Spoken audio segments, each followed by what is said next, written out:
Hello guys, so mag-unbox po tayo ng equalizer today. So meron tayong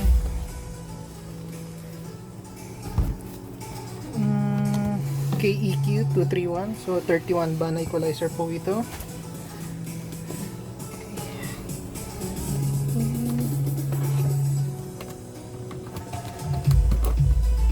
So kunwari bubuksan ko lang siya.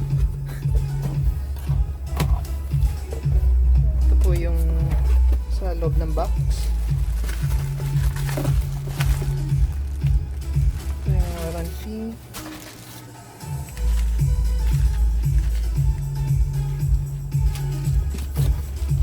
At yung equalizer sa gitna.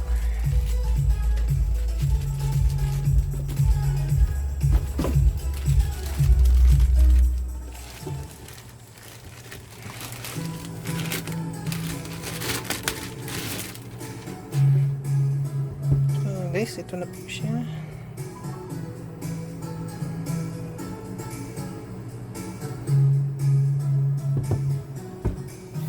Actually, nabuksan ko na to nung isang araw, yung pagkarating niya. So, ito naman yung likod.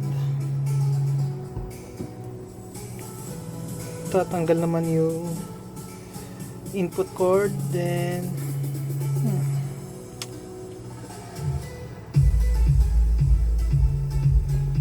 yan naman yung mga input outputs niya. Okay, so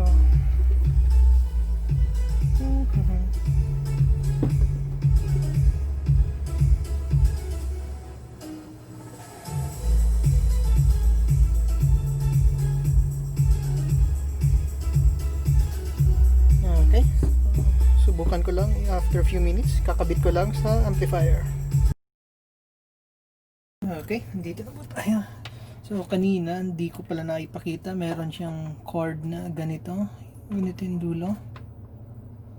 So hindi na kayo mahirapan pag masiraan kayo ng ganito, since sinubukan ko siya dito sa isa kong extra na pang computer na cord. Pwede naman siya.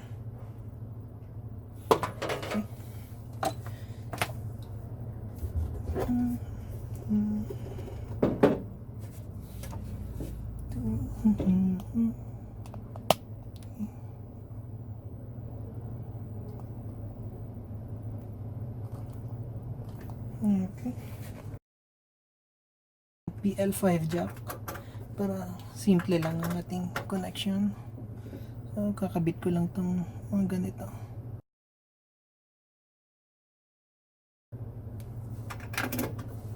Okay.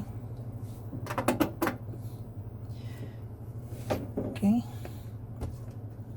So itong cable na to galing sa audio source. So sa sample kong ito, galing naman to sa computer. So kakabit ko lang sa left and right channel. So channel 1 and channel 2. Okay. Then sa pang cable, RCA din from output nito. Okay, kakabit naman natin siya sa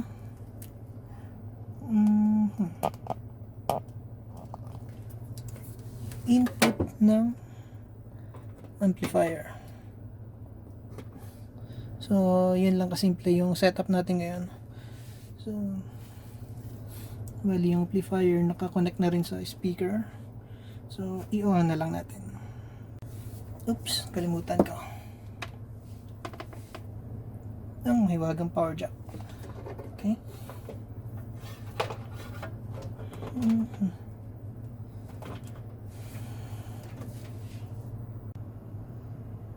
Okay, so ready na po siya.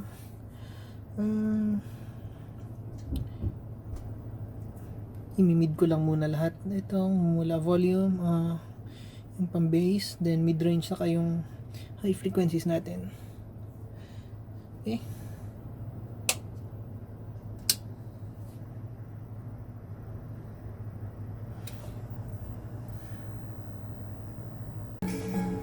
Ayan, na-set up na po natin siya.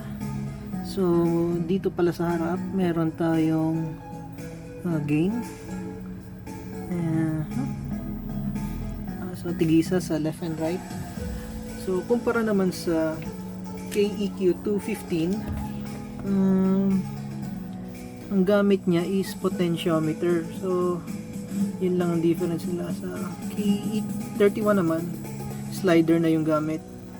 So, pareho rin sila ng features na mayroong bypass saka low cut. So, dito sa KEQ-31, meron tayong low cut. So, pag naka-on, iilaw tong mga LED indicator na to. Same with bypass. So, ang low cut, ititrim lang niya yung lower frequencies.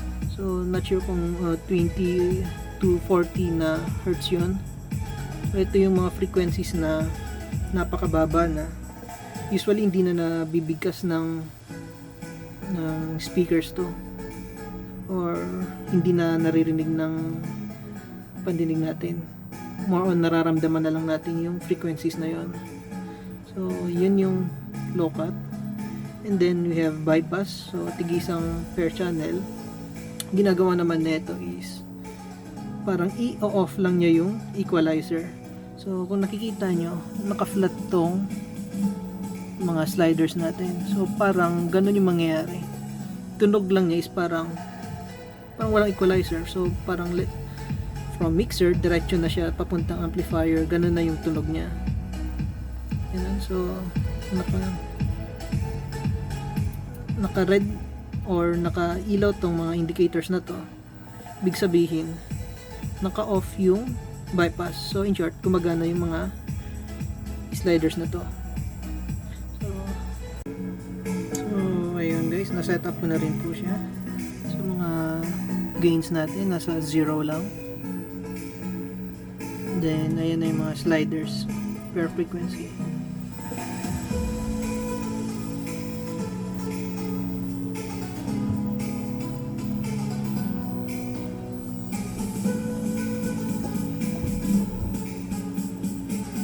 Okay, so sa amplifier naman,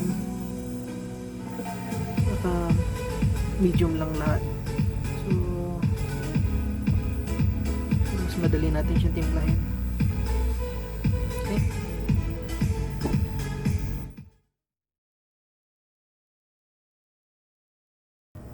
Okay, ito na. So, testing naman tayo. So, siguro gamit na lang kayo ng earphone o headphones na nakakabigkas o may kaya ng lower frequencies. Pero, not sure rin if makukuha ng recorder ko yung lower frequencies saka yung mga sobrang matataas na. Okay? Ito na.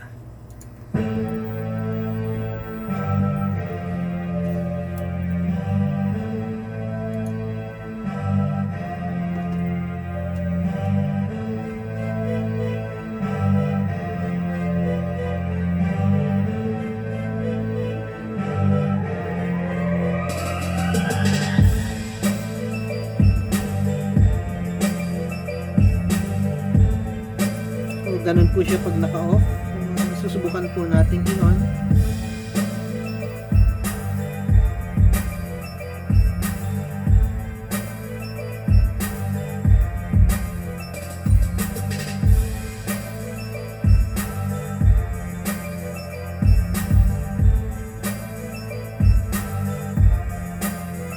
Naka-off.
Okay, second music naman tayo, yung tropical music naman.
Ito, susubukan din natin yung low cut.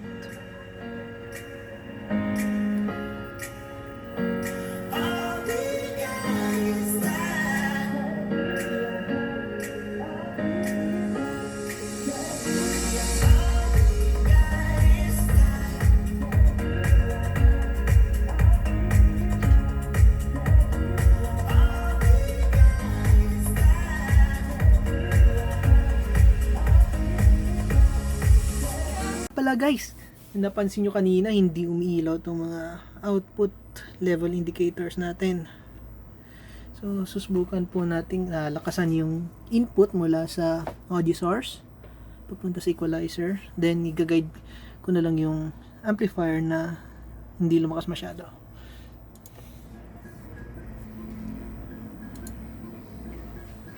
Kasi kanina yung input source ko nasa 16% lang out of 100. So susubukan kong i-100 ngayon.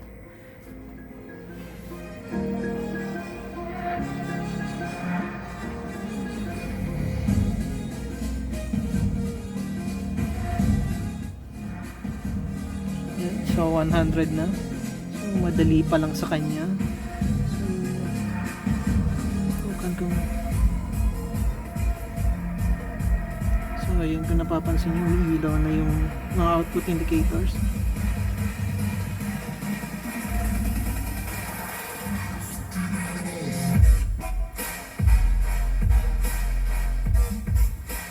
So yung red indicator dito is umiilaw lang siya kapag may clipping na yung output na galing sa equalizer natin. So yun, so kung gusto pa natin tumaas, kaso di ko nire-recommend is, let's say mahina yung input source natin o yung sound kung saan galing yung tugtog, pwede nating taasan tong gain na to.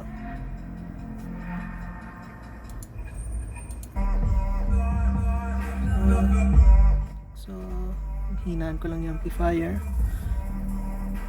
Pansin nyo, sumasagad na. Doon nagtatapos ng review natin dito. So like and share na rin and subscribe na rin kung nagustuhan nyo po itong review to. Salamat!